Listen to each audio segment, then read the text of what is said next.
Yes, hello, you lovelies, and welcome to Very Remote Koicast, a podcast where we talk about pop culture, comic books, and my love of most people.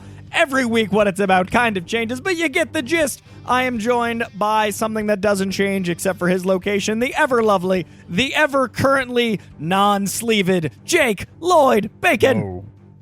All right, first off, I immediately have a problem. I never change. Like, I never grow. That's terrible. No, you don't change about the show. Changing. You are always a fixture of the show. Oh, okay. The intro may change, but my co-host doesn't. Like, you are alongside me for all. I took that very personally. You really did. I was like, I literally compliment you every week, but the one time you misread an intro, it was like, whoa, whoa, whoa. You physically are in a new place, but you are always a fixture. You're the cast and Koi cast, Jake. Respect that. I respect that.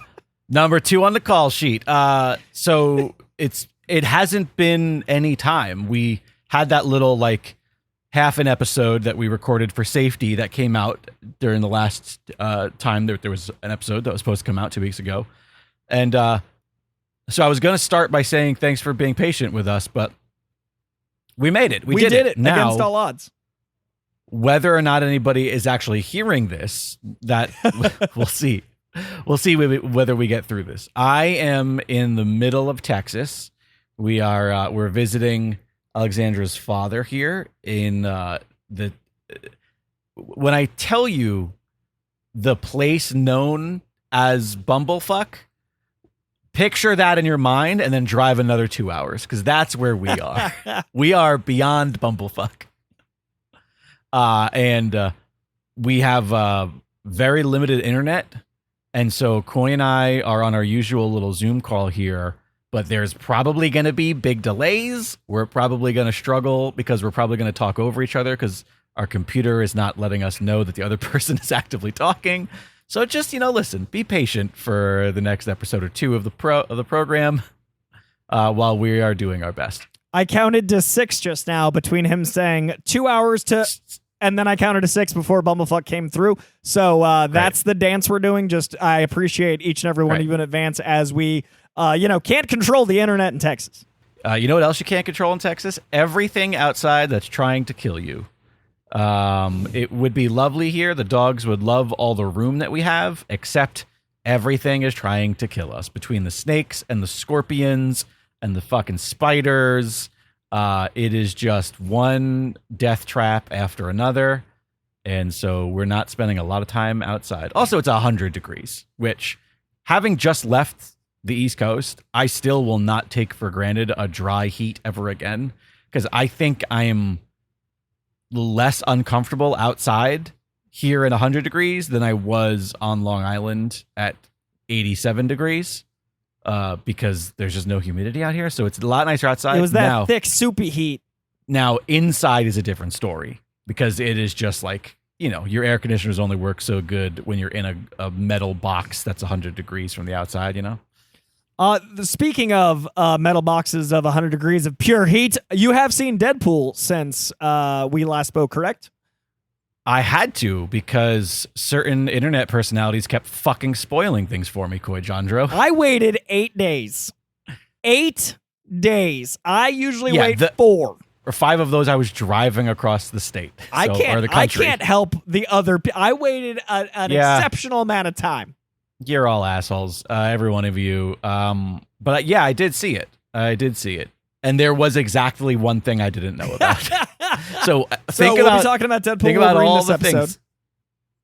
Yeah, we'll talk a little bit about it. I'm sure you've talked about it ad nauseum at this point, but I think you and I are going to have I've talked about it so much. I'm mainly here to hear your thoughts, and I assume argue. Well, only about one thing. And it's a thing that everybody loves, and I'm like, didn't like it that much. I mean, I don't know. If you want to stop burying the lead and just dive into that, or do you want to how do you want to do this? Let's do it. I mean, might as well. It's gonna be so the audience knows it's gonna be that. It's gonna be San Diego Comic-Con briefly, and then it's gonna be D23 news. But with the delay and then the speedy Jake Chipmunk that I'm getting, I'm probably gonna say, wait, is it really that bad on your end? Every third sentence is completely truncated in the middle, and then you go Chipmunk for about 5 seconds, but I have to pause and wait for it to do a thing or not. So it's not really My favorite part of that is that you're coming in fine on my end, which means it makes me think it's your internet, not mine. Oh, it's very possible. I cannot wait to get back to like studio life. This Zoom life is killing me. Like with everything I do. You're coming in crystal clean on my end. And I feel like if my internet was that crappy, I wouldn't be able to get you that good. Yeah. All right. Well, anyways. So yeah, we're also going to pick our August unpunchable gift horse of the month later in the episode. So that's also coming up. So I guess if you're just trying to avoid Deadpool Wolverine spoilers, which let's be honest, you already have everything spoiled anyway, even if you haven't seen it, skip ahead. Well, let's let you unleash your experience because I've talked about it ad nauseum. I'd love to hear what you thought of Deadpool Wolverine. And now I'm experiencing the delay. God damn it. All right, Koi, you know what? Leave your recording rolling, okay? And let's just reconnect. I'm just going to reconnect Zoom. I'm going to see if maybe just a quick little restart wouldn't help. Okay, I switched Wi-Fi channels. Maybe this will be a little bit better. You are clearer and you're actually moving now. Before it was like a still of you with voice. Great. Okay. Okay, cool. So hopefully we're a little bit better now. We have pivoted and now we have better Wi-Fi and I want to hear everything Jake has to say about Deadpool and Wolverine. Okay. Well, first off, I didn't dislike the movie. I love the movie. It was great. I do think that had things been a surprise to me, it would have just been exponentially a better movie. There's only so many times you can go like, when is that going to happen? Oh, yep. And I was waiting for that. You know what I mean? Like so there's definitely a little bit of that. With that said, like it was absolute fun. Like from the fucking opening credits, the entire opening sequence, like it is really like, considering where we are in like the MCU and in comic book adaptations, it's just like, you can't say this because it's your job. It's getting to a point where we need to pump the brakes on all of this. Okay. Like it's everything. The discourse is frustrating and it's such a huge part of like our popular culture at this point now that, we have talked about this. Like the fatigue is real. Like it's very, very, very real. This is like the best possible scenario for these two finally getting together on screen the way that we wanted them to, at a time when everything is fatigued, where the jokes about Disney and Fox and Marvel Studios and all that stuff, it all kind of was like a perfect storm of us being able to kind of collectively laugh at the thing that we're actively enjoying. I enjoyed that, and that's Deadpool. Like, I think they did a really good job capturing what Deadpool does in the comics in the movies in a way that was arguably better than the first two for the MCU of it all. Like, I think that Deadpool 1 is my favorite of the Deadpools, but it got to be meta within Deadpool's world. Deadpool 2, I think, lost its way a little bit, but it got to be meta in the making fun of Deadpool's world, whereas Deadpool 3 got to be meta in the way that Deadpool is in the comics, which is making fun of things to scale, which it couldn't have done that until it got to this point, but it was really interesting to watch something and be like, wait, the things that I think people aren't liking about this movie are exactly what needs to be the character. Like, really? People that complained that it was like, well, there's not enough heart and it's just too funny, and I was like, it's literally about trying to matter. Like, the whole movie's about the power of friendship, and it's like, I'm sorry that you don't know how to... Like, it's either your taste or a lack of media literacy, but the humor came from a place of heart. Like, I just disagree with you. It was incredibly heartfelt. The entire premise... The power of friendship! But it's also just, like, literally all he cares about is his adopted family, and he's not going to be... Like, he just wants to be a better person, and...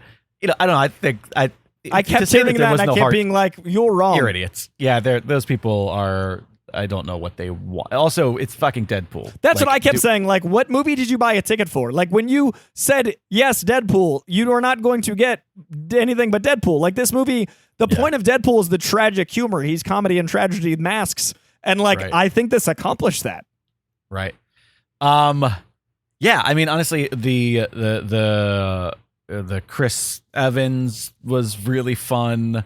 Everything in what do they call that? I always forget what they call the Void. It's not the Void. Oh, it is the Void. Okay, Void. I just literally said not the Void. Everything in the Void is great. Cassandra's great. Like, I mean, it was just like it was a ton of fun. The one piece of spoiler that I didn't have was I actually did not know about Jennifer Garner. That was like the only thing that I avoided. That somehow, is which so was nice. funny because that was the first confirmation that was public from Deadline and Variety a year and a half ago. So Elektra was on IMDb before Hugh Jackman was. And I literally knew then this was going to be the Fox goodbye. So that was the first thing I knew, and I mapped the whole movie out from there. And that was the one thing you didn't know is very funny about how plugged in, about how differently plugged in we are. Right. Yeah. So that was the only thing I didn't know.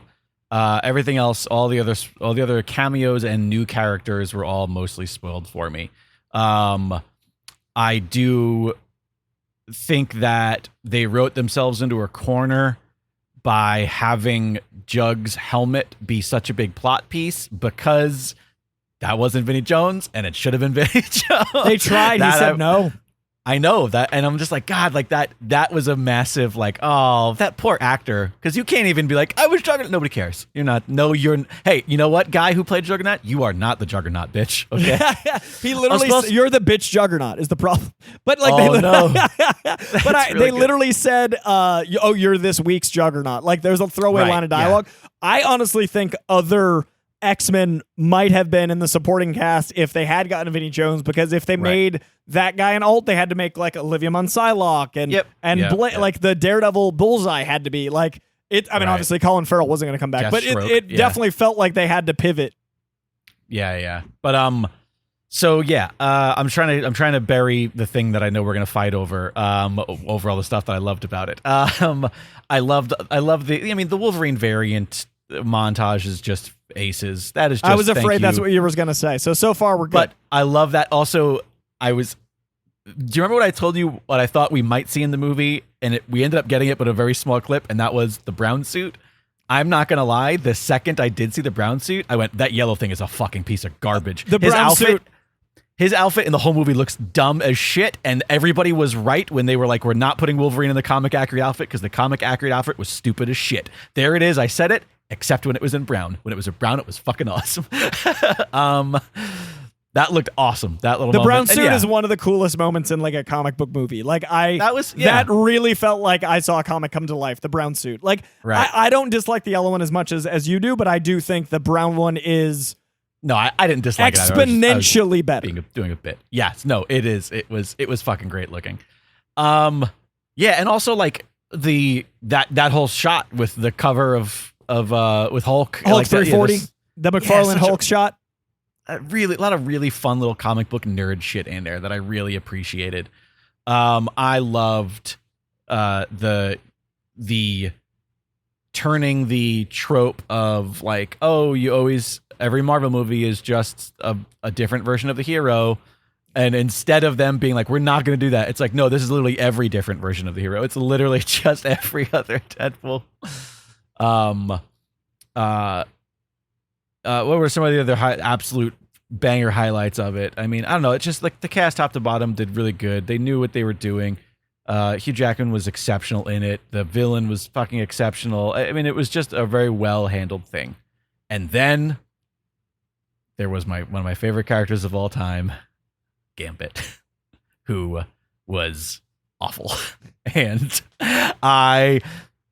15 years ago, whenever it was, that Channing Tatum was like, I want to play Gambit. Let's play Gambit. And I went, nope, that's not the right casting at all.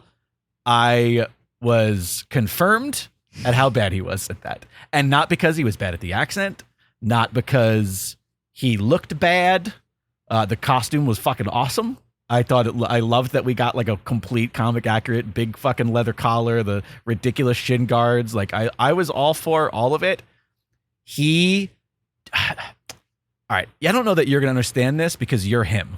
So you're like a bro nerd. You're a bird, right? And you really lean heavily into bro. Okay. That's like your brand. While I'm not as skinny as I used to be, I still am like the skinny rock kid growing up. Okay. And never the twine shall meet until new metal. And then new metal happened in like the 2000s, and then the twine met, and it was horrible. And everyone was confused. We didn't know what it was. Yeah. Okay. David Draymond got popular. My entire existence with the character of Gambit has been like, yeah, that's our guy. He's the skinny rock. He is a dirtbag, and that's why we love about him. Like he exudes dirtbag that you go, yeah, but he has a heart of gold, right? And I'm sorry, but the same issues I had when they talked about this, I don't know, maybe it was 20 years ago. I don't know however many fucking years ago it was, 15 years ago. When they talked about it the first time, Channing Tatum is too much of like a good old boy. Like he looks like a football player. He looks, he looks like a Marine. He just exudes that energy. He exudes bro energy. And this was like, listen, now I know how Asian people feel when a white person gets cast as an Asian person. Because I'm like, no, you didn't use one of my people for this my people character. Okay? You used some fucking jughead one jock. Of my people. Who just, he's not a Gamp. He's not a Remy type. I am sorry. He's just not a Remy type. And I get it. This whole movie is, the linchpin is that Hugh Jackman was not the Wolverine type, and they made him the Wolverine type, and he became Wolverine. This is not that instance. I'm sorry. I did not like it. You know what made me like it was I don't think he's going to get a solo movie. I don't personally think he's going to. I hope not. People love it. But I enjoyed it in the Deadpool universe, but what I took it as was this is a canceled universe's Gambit. All of his lines of dialogue were about that. And what better place than in a bro-y comic movie that is Deadpool for this to be the Gambit that got thrown away. Like, the entire point of the character was that he didn't work in universe. So I liked it because if there was I think Austin Butler would be great. I think Norman Reedus would be great. I think what you're describing is... God, Reedus. That's the scrawny rocker guy. That's what I'm talking about. He's a dirtbag. That's how I've always seen him. I've always seen same. Norman Reedus, and then lately Austin Butler, because I saw him like within 2 feet of him at Bike Riders. Like, he stopped in front of me, like where I was seated, and I was like, oh, that's Gambit. He has it. He has because he's got such a soft inner spirit. Like, he's so soft, but outside he's so handsome. Like, that's Gambit. But he's also a crook. You know what I mean? Like, he's supposed to be. Yeah, he's a thief. Absolute. So Austin Butler / Norman Reedus is the vibe, but a canceled, not accurate. Right. That was so. I was immediately like, oh, they did this so right, because that is how this Gambit needs to be. And I laughed at it. The way that it was written, you are right. It was written as like to be meta. Like the line of like, oh, never knew I exist. I was like, right. Immediately, you got me. With that still said, didn't. I would argue that the shitty version of Gambit we got in, was it Origin? No, what movie had? He Gambit wore a fedora. I don't know if I can agree with this Taylor Kitsch. No. Oh, no, wait. Let me finish the sentence before you disagree with me. The shitty version of him was played by a more accurate actor for that role. Like, that actor fit that better than He was a little broy too, but I sure. I from memory can agree to a point, but I think an example would be if they ever do a Mojoverse movie, then I want Channing Tatum. But if they ever do an X-Men movie, then I want an Austin Butler. Sure. Here, I hear that. But anyways, that was probably the only thing in the entire movie that left a sour taste in my mouth. And I do think that I would have enjoyed the movie immensely more up front had I not just had everything imaginable spoiled. I mean, literally, the fact that the one thing that I didn't know about was the thing that everybody knew about before. Like, that's so funny. The fact that IMDb, you were like, nope, not that one thing. That was one little moment where I saw the sign and I went, oh shit, and I just got like, oh, that was fun. But dude, her training was insane. Have you seen the clip of her? Yeah, it was I was like, cool. God damn, Jen Garner.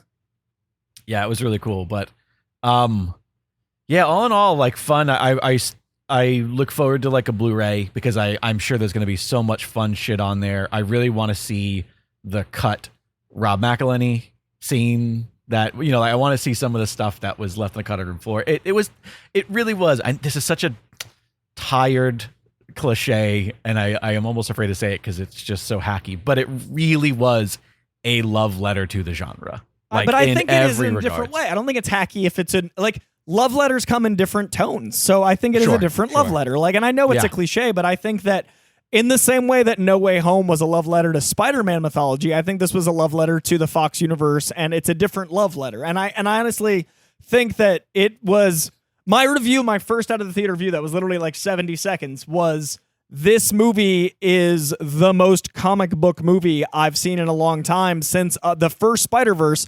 And it's not a Endgame. It's not an Iron Man 1. Right. It is much more like they filmed a comic book. And that doesn't usually work, but that's what makes this so exceptional. And then Ryan Reynolds followed me on Twitter, and I was like, I have to keep this contained because this, literally me saying that had him follow me, and I was like, I can't contain how much this means to me. But it's been surreal to see comic fans feel so validated, even us broy ones, because I do feel like this was made for people that read the comics in the 90s. I also love that it circumnavigated our comic book expectations. Yeah. That, like, the fact that we were all like, yep, this is going to be Deadpool kills the Fox universe, and it was Deadpool tries to save the Fox universe. It was Deadpool loves the Fox universe. It was, the fact that it was turned on its head was really, really great. I don't know. I mean, it made $1 bajillion, and I'm happy for it. And I'm also, though, just like I felt about Endgame, I'm like, okay, good. Now I feel like we could put those characters away for a little while and play with some new characters. I think they might get tucked away until Secret Wars. I think what's going to happen is, like, they got some big hits. They know they need to fix some shit. We're going to have about a year and a half of fix some shit, and then Secret Wars is going to be like, hey, it's all done. Like, I think they might hard reboot MCU with Secret Wars at this point. Right. But, like, he, as great as he was, and I know he'll do it until the day he dies, Hugh Jackman's fucking old. Yeah. He looked fucking old. Don't get me wrong, he looked yoked. And there were so many times where there's yoked like, gym bros. They're still old gym bros. There were multiple times where Alexander was like, are his muscles CG'd? And I was like, no, he just got yoked again. That's just what a man can be with all of the right nutrition. Yeah. But yeah, like it I don't know. It was fucking great. I loved everything that they did with, like, hey, all those things that you thought you were getting all those years, we're going to cram it all into here. We're going to give you the smorgasbord of joy, of insider, there was a Daredevil divorce joke. Like, good God, the cuts. Right. Like, I love that it was so funny to people that are in the industry, and then it's also casually funny to people. Like, it was a movie that felt like an episode of like Always Sunny, where they're like best friends and there's inside jokes on top of shit. Like, it felt like people having fun on set. And you still had stuff for surface people, but good God was the Wesley Snipes, like, I hate you, you always have. Like, the stuff like that was so for us. And like, Alexandra, as we're watching it, she literally said, I think there's going to be a lot of stuff I don't get from this. And she still enjoyed it? She still enjoyed it, yeah. And there was something. That's what Marvel used to feel like. Like, Iron Man felt like it was for us. By the time we got to Iron Man 2, it was like, let me show you Cap Shield, as opposed to, like, Cap Shield in the background. This felt like the old days where it was like, you can enjoy it, but by the way, there's an entire turducken of experience here. Right, yeah. It is, you're right, it was. It was a nerd meld turducken. And the joy that gave me, like, I saw it at a press screening on Monday before it came out, and I had not been invited. I went as a +1, so Disney's on notice.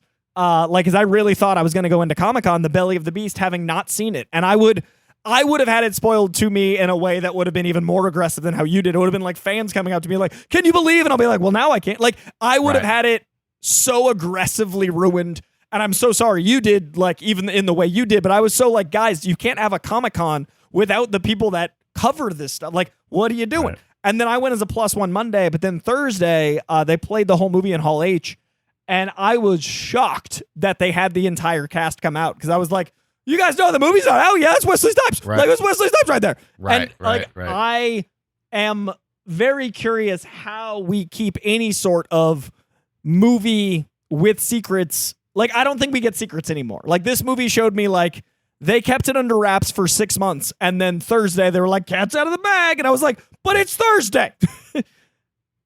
Yeah.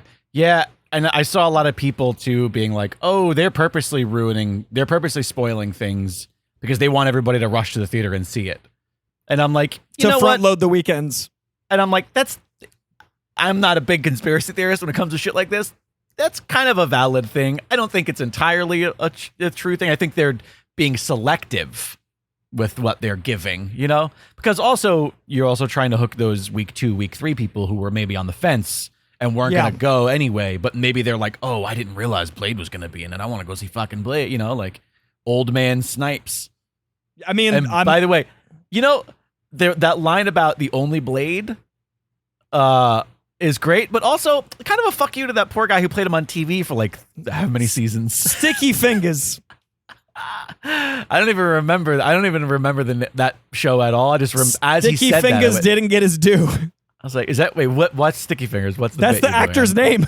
That's his name? I wish I was kidding. Fingers. He's a rapper named Sticky Fingers. I'm not just like having weird like Tourette's. Like that's a. Are you saying fingers? GAS? FINGAZ is the. Oh, with a Z. It's a Z. Shit. Oh, this is the 2000s, Jake. This is Sticky Fingers. All right. Well, maybe there's a reason he didn't get Wesley Snipes' attention. Right. And you know what? This is the thing too about few more things about the fourth wall breaking. There are so many inside bits in Deadpool 1 and 2 that there is a risk of just retreading the same fucking jokes over and over again.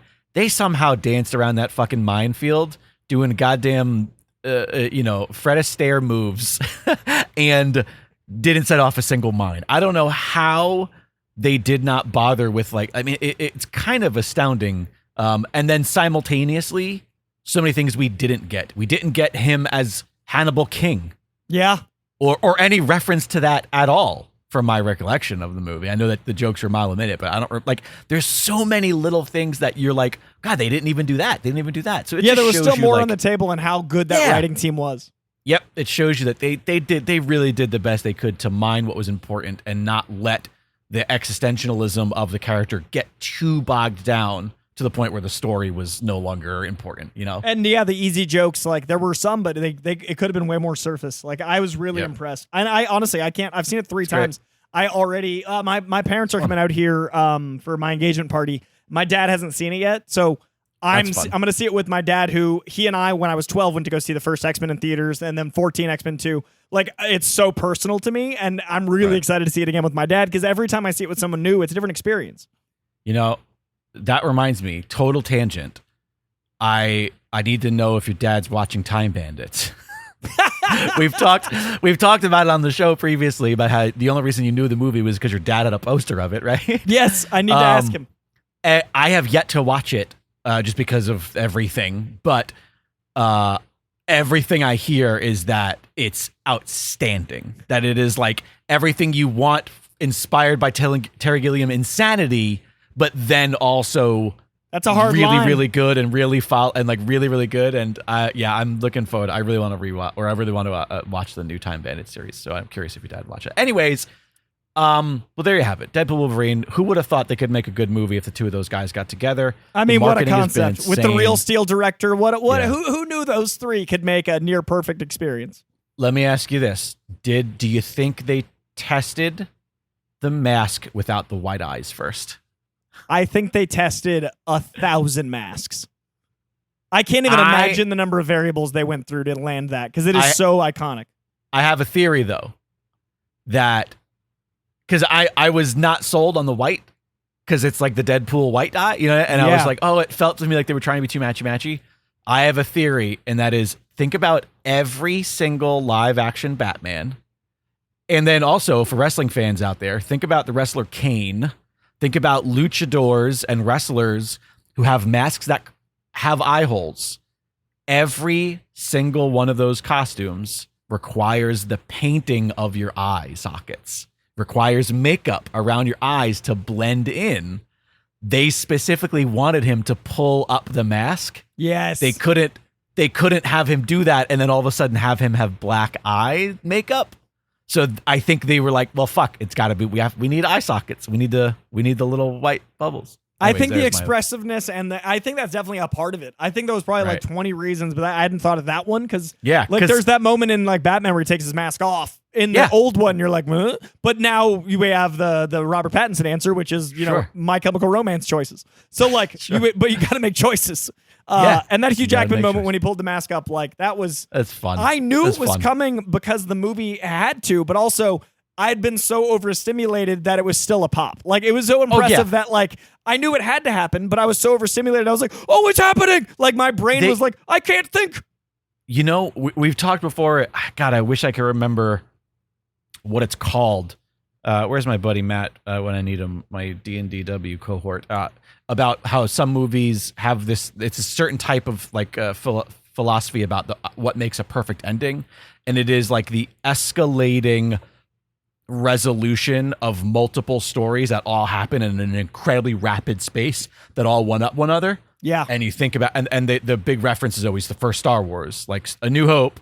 Like, all of these things happen in such a rapid succession of like the return of Han, the destruction of the Death Star, like all of these things are kind of like boom, boom, boom, one after another. And that's what gives you that like feeling of euphoria when a movie ends. And you're like, oh my God, for so long we were on our toes. This movie somehow just had rapid fire, like that kind of thing. That action comedy.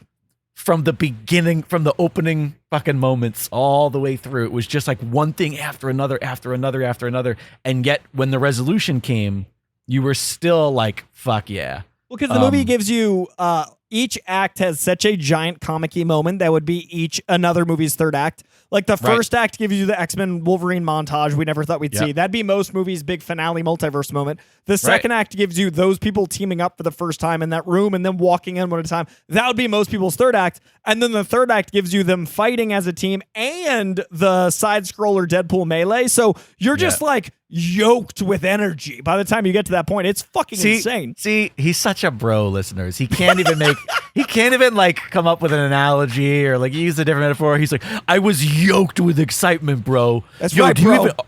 Do you fucking get hype or do you fucking stay hype, bro? Yo, do you take that protein comic edition with that side-scroller melee of fucking gains, son? My favorite part about Gambit was that he was fucking yoked, bro. I fucking love when Wolverine's sleeves ripped off and I could see his vascularity going down to his crotch. More like fucking Gaines bit. Yeah, Gaines Vereen is my favorite character in the MCU. Anyways. Seriously, though, that vein in Hugh Jackman's right bicep, that looks like it's a full-on snake. It's not even a worm anymore. It's a snake. It's grown. Yeah, it doesn't. I bet he can see his blood pressure. I bet he can look down and know how well his sodium levels are because that vein is external. Like, that is an external vein. Well, we've talked about Deadpool Wolverine long enough that people that hated it are bored. Let's talk about some of the news out of San Diego and D23. And I'm going to lump them together because a lot of the things that D23 were a continuation of San Diego, they were a mere 11 days of fucking part. For me, that was a benefit because I was lucky enough to host the Hellboy and Alien Rogue Incursion panels that were happening while the Marvel panel was happening, and both sold out, and I'm very proud of that because I did not. I was worried, to be honest. Right. We were in 6 BCF, which, you know, San Diego, it's the third biggest room. It's Hall H, Ballroom 26 BCF. It is a 2,200 person room, and I was like, if this room is a third full, I'm gonna feel like a piece of shit. Because right now is Marvel's Hall H. Like, it was Saturday night. Even if it was a normal good time, like a Friday midday, if Marvel's then, you're screwed. Yeah. It was Saturday night and it was Marvel, and we had standing room people in a 2,200 person room. But I missed all of the Marvel panels, so I was like, well, shit, I'll never get to see that footage because sometimes it's a re-edit, sometimes it changes before the movie comes out. And then at D23, they played 2 out of the 3 clips. So I got real lucky. That I was bummed about that I went to D23 and I was like, everything's coming up Millhouse. I still haven't seen the Thunderbolts trailer, but I did get to see the Fantastic Four footage, and I got to see the footage from Captain America that was slightly extended at D23, and I'm actually a little bummed about it because in a phase 1 through 3 era, they would have saved Red Hulk, and in phase 5, because McDonald's already had the fucking toys come out, they showed the actual transformation, and I'm like, well, I've seen the big pop. Right. And it also made me realize we haven't seen Hulk transform since Avengers. It's been a while. 12 years. We've seen She-Hulk transform though, right?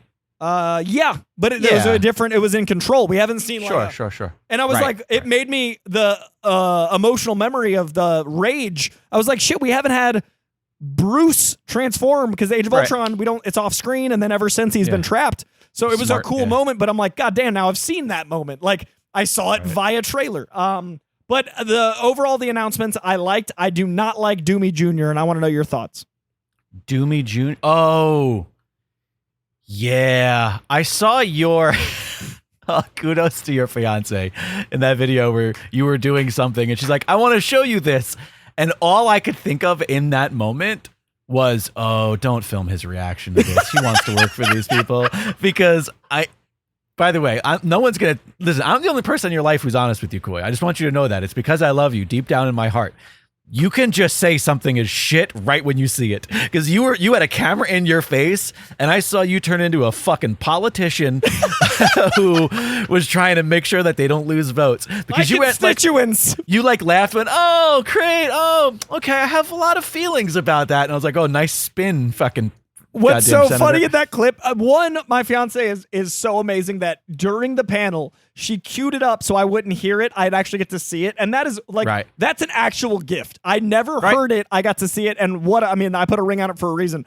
My friend Jasmine filming it was, I think Koi will want this content. What's hilarious is I didn't realize my first 6 words were no, no, no, no, but with a smile because you're right. Yeah. It was political. I was going like, how do I make this content? But also my inner self came out so my words were no. Right. Yeah. So beyond your clear disdain, no. I think that after Deadpool and Wolverine just did such a good job of kind of lampooning our multiverse and being like, maybe we're a little bit fatigued on this. I think it's been steadily good since Endgame. I just feel like at this point in time to bring back RDJ, and I get people like, we're doing was it Superior Iron Man or Infamous Doom? Infamous Iron Man is literally it's Doom in Iron Man suit. So it's the inverse. So it doesn't people are like, there's a comic precedent. No, there's not. But what's the other one? Isn't there also one? There is one issue of What If in 1976, I think it is, where they are college roommates and swap bodies. Those are the only 2 precedents. Doom has been Iron Man. Iron Man has never been Doom.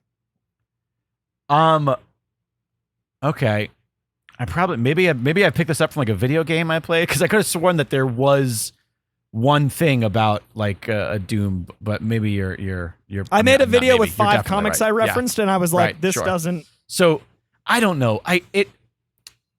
Is it a Stark variant, or is it literally just RDJ is playing Victor Von Doom? The phrase the Russos said was the best actor alive that could really make the multiversal saga, show you the possibilities, and then said our Victor Von Doom, Robert Downey Jr. That's not Tony Stark. That's Victor Von Doom. Yeah. So it does seem like it's just a different character. And my problem is, we're going to see Downey, and we're going to think Downey 100%. / Iron Man. Because even people going to see Oppenheimer were like, hey, it's Iron Man. Downey is stuck that way to the point where all of his roles felt like that for a while. And when they say he'd never been Iron Man, you do not cast a 5'6" snarky guy. You cast an imposing as fuck, speaks in all caps guy. That hides his face. Downey, you don't spend $90 million to hide his face. The only way that this works is if he's never actually there. He's just the voice of the character. And you don't cast that person, and you don't buy them another island. Yeah, I don't know. I saw it, and I just went you missed your opportunity. He's getting paid the GDP of small countries. They're not going to hide his face. Yeah. Yeah, I'm not happy with any of that. That's dumb. I don't know. It's just what are we doing? Come on. I want to be part of it wrong more than I want to be right. Part of it does feel insincere. Part of it feels like Marvel Studios is like, hey, this franchise that's been so successful, we can't lose the face of the franchise. I'm sorry, but we can't do the face of the franchise. We could talk about Cap and all that shit, but the face of the franchise has been Robert Downey Jr. since the beginning of it, and because of that, he needs to be in this. And then they go, well, we really did write a nice ending for the Iron Man tale, and then they went, we don't care. And I know that we in this theory is Kevin Feige because he's the head of the studios, but I'm sure he's still answering to Disney executives, right? Somewhere it feels like a Suits response that this 100%. They got the wrong lessons of things not going well and went, let's solve this by going back to things that were going well and then did the wrong thing with that data.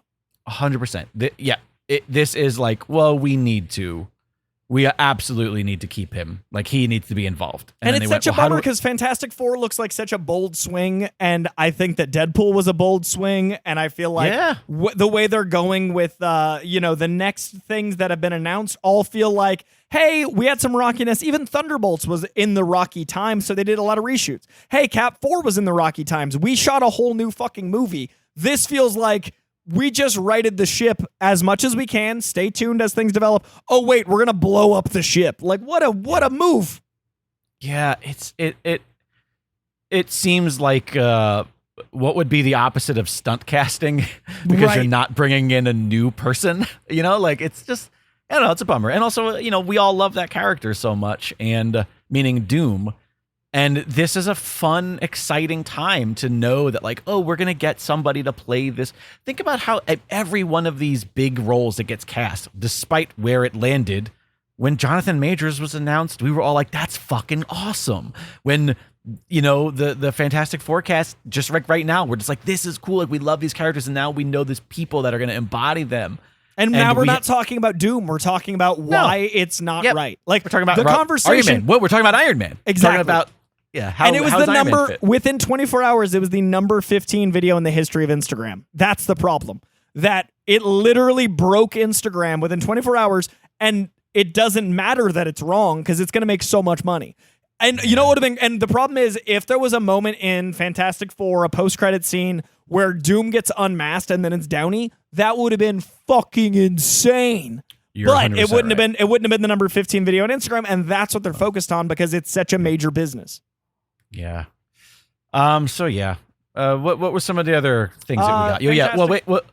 Yeah. I was just about to say that because I didn't know if you were going to go back to the Fantastic Four footage. I fucking love everything I saw. Dude, Galactus looks dope. But also just like I'm so glad that this is the 60s, or late 50s, early 60s. I'm so glad that this feels standalone, even though I know that they're going to be in Avengers. Inevitably, figure out a way to. Yeah. It just looks great. I love Thing on the fucking dating game. I love, like, everything about this is, I'm so glad that they waited until this long to bring these characters in, because another shitty 2000s and 10s leather-clad team would have just been another thing that we liked in the moment. I'm sure it would have been good, but it wouldn't have stood the test of time. This has the possibility to be super unique to everything else that they've done. And, it's like, there's a reason why maybe we're not talking about it as much, but like, I feel like the best things that we've seen of late have been the things that have felt super unique. Loki 2 has felt super unique. God damn it, the thing with Swamp Thing, Werewolf Werewolf by Night, super unique, felt super fucking unique. Like, these things are the sort of things where I'm like, oh yeah, these are all the flavors, these are all the different books on the shelf. And X-Men being around the corner and where we are culturally, I'm so excited for like what we'll get with screen accurate costumes. What we'll get, like we've assembled so many vibrant crazinesses, and now Fantastic Four is going to even push that boundary. Like, we're going to have some crazy shit with X-Men. I'm so excited. Yeah. So Fantastic Four, Cap 4 was, the trailer looks great. It's super espionage heavy. It looks a lot like Winter Soldier. They hired a lot of the same Winter Soldier folks for this reshot movie. I haven't seen Thunderbolts. I assume that means the trailer itself is going to be released soon, like fully. I am excited about what they're doing with Agatha. I didn't love the first teaser as much as everybody else. I really like this new teaser. It looks like a hocus pocus spooky show, and maybe it's because it's almost fall and like it's so fucking hot I'm craving fall. Like, something about this dude, trailer. You're telling me. I can't even imagine, dude. When have you ever seen me in a sleeveless shirt, bro? Yeah, by the way, one day Jake and I will do a video podcast. We'll talk about it. But right now, Jake is covered in wood paneling, in my view, and he's sleeveless. Yeah, well, the image of you I have right now has never been more other side of the Mason-Dixon in my life. Wait, hang on a second. Everything around you. Here, wait, hang on. How's this? Is this help? Oh, yes. Oh, that's the stuff. Who is this man? Explain to the children. Okay, everyone know that my imagery right now is wood paneling on every surface, including the door. It's all the same color. It's that nice, sweet 1983 wood paneling.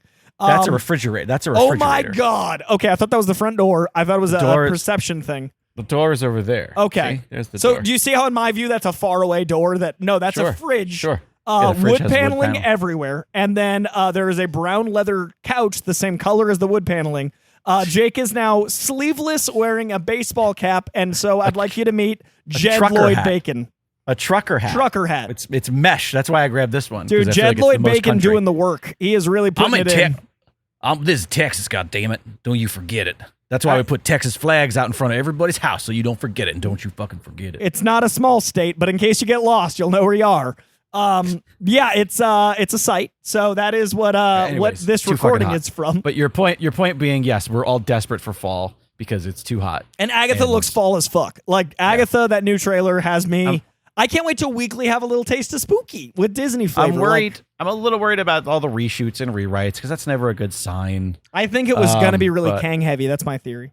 Right. Exactly. Oh yeah, that's what everybody said. Yeah, that he was the prime. Like it was just completely rewritten. He was the one who created, or not. One of the Kane variants is the one who created her fucking book. Darkhold. Yeah, Immortus would have been the one who created it. And then I also hear that there were talks of Kang being involved with the X-Men dying, and that was a part of Deadpool Wolverine. So like Kang was gonna be bigger than Thanos, and they were like, well, shit. But I'm excited for Agatha. What I've seen, I was at D23 and they came out and did a song, and I usually would hate that, but I was actually like, this is kind of cool.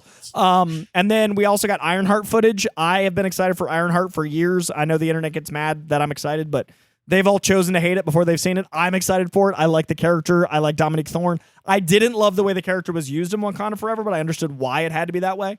I think it's going to be good. I'm also really excited to see Alden Ehrenreich in the MCU. There's a lot of reasons I'm excited about that one. So, overall, I'm stoked for this next era. 2025 is fucking insane. Like, we get Fantastic Four, Thunderbolts, Captain America 4 with Red Hulk, and Superman next year. Like, next year is fucking bananas. Yeah. But it's also, you still only named 4 things. Versus the previous... The 20 of last year. Yeah. This year is tiny. Last year was fucking crazy. This year we still have Kraven and Venom, though, and I'm still fucking Sony excited. I know Madam Web hurt a lot of people, but your boy's stoked. Kraven, I think Kraven's tonight. If you don't think those shits are getting shelved, you know, fucking... Oh, no, Kraven's coming, man. It's coming.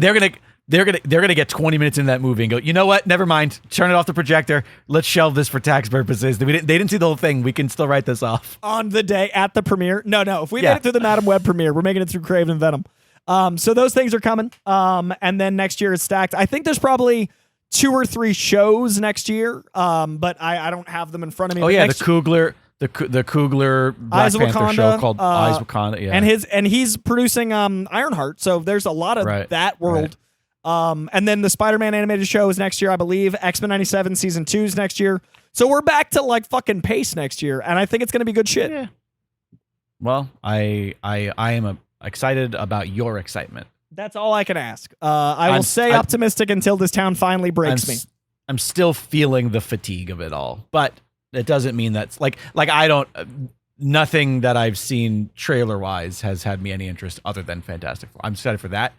I can give 2 shits about Thunderbolts or Cap 4 or like, I don't know. I'm just a little bit, you know, even Agatha, I'm like, well, they're rewriting it and that's not good. So like, I want it to be good. But at least you can watch that before you're spoiled. Like at least Agatha's you'll catch. Yeah. Thank God. But yeah, that is going to do it for our news this week. It is going to be probably a little bit slow on the news front because of how much we just got with D23 in San Diego. But we do have a gift horse to crown this fine day. It is August. We didn't do it last. Oh wait, no, there hasn't been one in August yet. This is the first August episode. Hey, look at that. We're right on time. We're actually killing it, dude. We didn't miss like we were afraid we would. I'm proud of us. I just want to say to July's gift horse echo in the mirror. Sorry I have not responded yet to your email. It has been a clusterfuck, but I will get back to you as soon as I can. He gave us a pick. He wants to gift us his pick to watch, and I haven't had a chance to communicate with him, so I apologize on that front. But congrats on being a fantastic unpunchable gift horse nonetheless. With that said, it is time to crown our deep August unpunchable gift horse of the month. We got a new name in the batches here, so thank you for that. And if you don't know what this is and you enjoy this silly little podcast that we do, well, head on over to patreon.com/koicast. That's patreon.com/koicast, and check out all that we have to offer. Each and every month, the gift horse tiered patrons are entered into this monthly contest in which all of their names are put into a metaphorical hat, and a winner is chosen at random to be the unpunchable gift horse of the month. That person gets to add something to Coy and I's watch list for the POP, which will be episode 200 this week. That's crazy. And you also get an item you're choosing from the shop over at dragonwagonshop.com. A bunch of fantastic merchandise. And of course, there are other tiers that aren't gift horse tiers that get you access to the aforementioned patron-only pod. And boy, oh boy, there is so much material, so many fun conversations to go back and listen to. 200 times 4 each on average, 3 to 4 each on average. We're like in the thousands now. Yeah, I'm sure of it. And everything is labeled and organized with tags. So if you just want to hear a specific movie, you're like, oh, have they talked about this? You go ahead and just do a quick search in the Patreon, and you'll see any episodes that we talked about it. So it should be pretty easy to work your way around and do a little bit of sleuthing. But yeah, without further ado, it's time to pick our unpunchable gift horse of the month for the month of August 2024. And the wheel, it is a spinning. Wait a minute. Back to back. Echo in the mirror. The second, I think maybe the second time only in the ever history of the show. Has this ever happened? Yeah, I think Edward Collins in 2023 won it back to back, and that was the only time it's ever happened. Echo in the mirror, congratulations. Hell yeah. On being the unpunchable gift horse for yet another month. We will shoot you another email with all the info, and look forward to your August pick. Thanks to each and every one of you for your continued support of the program. We quite literally could not do the show without the support of our patrons. It is a small but mighty crew. Please do us a favor, share the pod with your friends, bring some other folks into the KoiCast community, because it is a lovely place here. The water's nice. Echo, congratulations. Excited to hear your pick, your second pick. Yeah, we'll be getting to that very soon, and I'm very excited that once Jake makes his way back here, we'll probably be shooting in person and having these conversations IRL in the coming fall, which has me excited. So I believe that is going to do it for this episode of KoiCast. We'll be here in a couple days for the patron-only pod. Oh, yes. I was just going to interject before you true wrap up. Make sure you give the people all the information about the hotline, because that's how they bring always love to take your calls. We do have, I think we had 1 or 2 hotline calls we didn't get to today, which we kind of anticipated not getting to because, Deadpool and Wolverine and all that stuff. It's been the biggest news week of the year, plus the movie that we needed to talk. It happened. We're sorry. But I was going to say, 818-794-0722 is how you become our co-host, so you guys can guide the conversation. Love having those talks. That's 818-794-0722, or you can send your voice memos to contact@koicast.com if you are phone averse or overseas. We are available that way as well, and we really do appreciate the Discord conversations. That is completely free. You can also check out koicast.com for all sorts of merch, which literally keeps clothes on our back by us keeping clothes on your back. So we got shirts. We also got mugs, which you can tell by my tone. I am a heavily caffeinated man encouraging the use of mugs. We got all sorts of goodness. We got hats. The dopeness is available at koicast.com, so be sure to check that out as well. If you can't afford to be a monthly patron, which you totally understand, the world is dire and on fire, grab yourself something for the holidays because they're terrifyingly around the corner. So any of those things really helps us keep going because we record these for hours at a time. And frankly, I read a lot of stuff and watch a lot of news, and it's just a high volume. And then Jake has the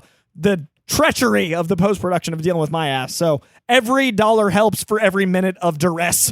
We enjoy the time we talk with each other, but then there's a lot of stuff that goes into it. So much appreciated to each one of you patrons. And I very much appreciate your patience while we were dealing with the Zoom era Phase 4 is almost over. We're coming back. Whether This it's was going to pretty be good. This was pretty good. This was pretty good. Like Pretty good. the connection was pretty stable. The once switch we over corrected. The opening in the beginning, I was like, oh, is this possible? But now I can actually see the man. So, I am less concerned. This was our Deadpool and Wolverine after our Multiverse of Madness. I feel more stable. All right, we will talk to you lovelies very soon. We'll see you in 2 weeks. And if you're patrons, we'll see you even sooner. Much love. Thank you for being here. Thank you for listening. And thank you, as always, to Comic Books for existing. Have a lovely week.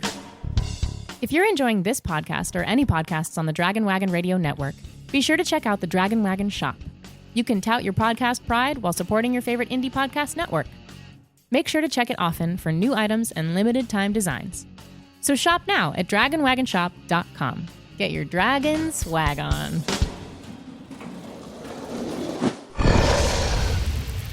It's Dragon Wagon.